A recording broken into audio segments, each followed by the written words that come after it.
السلام علیکم بچوں، استاد راجہ مالا لونٹھا، جماعت ہماری تیسری ہے، سبق ہمارا ہے ابو کلام آزاد۔ بچوں، ہم نے پرسوں آدھا یہ سبق پڑھا تھا، آج ہم آگے سے پڑھتے ہیں۔ آپ بہت بڑے ادیب اور عالم تھے، اس کے ساتھ ہی آپ بہت بڑے سیاسی رہنما بھی تھے۔ آپ ساری عمر ملک و قوم کی خدمت کرتے رہے۔ بچوں، جو یہ ابو کلام آزاد تھے، یہ بہت بڑے ادیب اور عالم بھی تھے، اس کے ساتھ ہی آپ بہت بڑے سیاسی رہنما بھی تھے، مطلب یہ سیاست میں بھی تھے۔ آپ ساری عمر ملک اور قوم کی کیا کرتے رہے؟ خدمت کرتے رہے۔ انڈین نیشنل کانگریس میں شامل ہو کر آپ نے ہندوستان کی آزادی کے لیے جدوجہد کی۔ انہوں نے کون سی پارٹی جوائن کی؟ انڈین نیشنل کانگریس میں شامل ہو کر آپ نے ہندوستان کی آزادی کے لیے بہت زیادہ محنت کی، جدوجہد کی۔ ہندوستان کی تاریخ آزادی میں آپ کو بہت اونچا مقام حاصل ہے۔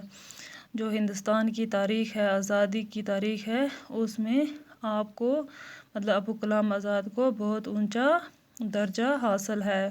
انگریز حکومت نے آپ کو کئی بار جیل بھیجا، آپ کو طرح طرح کی تکلیفیں دی گئی، آپ کے اخباروں پر پابندی لگا دی گئی۔ جو انگریز حکومت تھی ہندوستان پہ، پہلے کون حکومت کرتا تھا؟ انگریز۔ جو انگریز حکومت تھی، انہوں نے ابو کلام کو کئی بار جیل بھیجا اور ان کو کئی طرح کی تکلیفیں بھی دی گئی۔ آپ نے ان کی جو اخباریں تھیں، ان پر پابندی بھی لگا دی گئی، لیکن آپ نے اپنی جدوجہد جاری رکھی۔ لیکن اس کے باوجود بھی ابو کلام نے جو ان کی جدوجہد تھی، جو ان کی لڑائی تھی، وہ انہوں نے جاری رکھی۔ آپ ملک کی آزادی کے لیے لڑتے رہے، آپ اپنی زبان اور قلم سے ملک کی خدمت کرتے رہے۔ جو ابو کلام آزاد تھے، وہ اپنی ملک کی آزادی کے لیے لڑتے رہے اور انہوں نے اپنی زبان اور قلم سے ملک کی کیا کرتے رہے؟ خدمت کرتے رہے۔ آپ گاندھی جی کے قریبی ساتھیوں میں سے تھے۔ آپ 2 بار کانگریس کے صدر چنے گئے۔ جو ابو کلام آزاد تھے، وہ گاندھی جی کے بہت قریب ساتھی تھے اور ابو کلام آزاد 2 بار کیا ہوئے؟ صدر چنے گئے اور تاریخ آزادی کی رہنمائی کی، اور انہوں نے آزادی کی تاریخ کی کیا کی؟ رہنمائی کی۔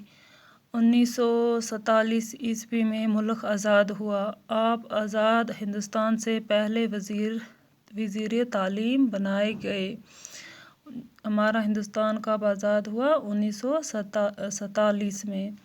جب ملک آزاد ہوا تو آپ ابو کلام آزاد جو تھے، وہ ہندوستان کے پہلے وزیر تعلیم بنائے گئے۔ آخری وقت تک آپ اس کے عہدے پر کام کرتے رہے۔ آپ نے کئی کتابیں لکھی۔ آپ نے 1985 عیسوی میں وفات پائی۔ اس وقت آپ کی عمر 70 سال تھی۔ آپ کی آخری آرام گاہ دہلی جامع مسجد کے سامنے ہے۔ اور جو ابو کلام آزاد تھے، وہ آخری وقت تک اس عہدے پر کام کرتے رہے۔ کون سے عہدے پر؟ وزیر تعلیم کے عہدے پر کام کرتے رہے، اور انہوں نے کئی کتابیں بھی لکھی، اور 1985 عیسوی میں وہ وفات پا گئے۔ اس وقت آپ کی عمر کتنی تھی؟ 70 سال، اور ان کی آخری آرام گاہ کہاں ہے؟ دہلی جامع مسجد کے سامنے۔